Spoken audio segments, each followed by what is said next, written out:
Is China's call for these new talks a strong enough first step to try to stabilize or calm things down in that region? I think it's a step of desperation. I mean, if we look at China in March 2009, when the six-party talks broke off, China didn't demonstrate a sense of urgency to restart the talks. In March of 2010, when the North Koreans sunk a South Korean vessel, the entire international community condemned it, except for China. It didn't show a sense of urgency.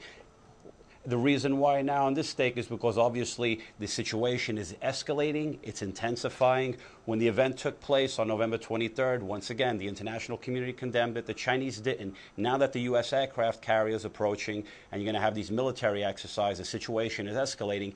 Out of a sense of urgency and desperation, it's finally calling for a restarting of the six-party talks.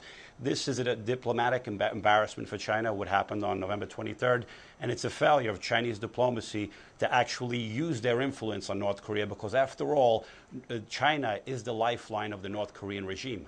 So if indeed these six-party talks happen sometime in December, one would think at the early part of December, what would need to be discussed or even promised? Well, there's the issue, the issue of North Korea's nuclear capability has been the central and key part all along.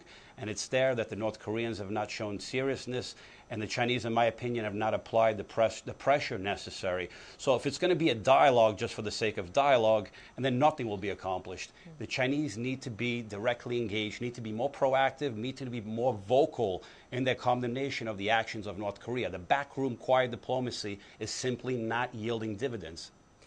Now, that North Korea would say these military exercises, if they continue on, then the U.S. and South Korea would be putting this region into the brink of war. Is North Korea bluffing, or do you believe they really would deliver in helping to precipitate this war? Generally bluffing, but once again, if there's a skirmish that happens, a skirmish that spins out of control, it can develop a dynamic, an independent, irrational dynamic can lead to a vicious downward cycle, and you can see full hostilities. Once again, would it be a full-blown war? No, but a serious skirmish leading to deaths, and it can seriously escalate the situation. Now, in my opinion, these exercises are not the provocation. It's the North Koreans who are provoking. These military exercises were planned long in advance, and the reasons why they were planned were to be able to be prepared for situations such as what happened on November 23rd. So you think North Korea is simply using it as an excuse? It's a pretext. The pretext, once again, is trying to extract concessions, escalate the situation, start talks, and extract concessions, predominantly economic aid and aid, because, once again, 1/5 of its population is nearly starving. So it needs aid. It needs international help to be able to survive.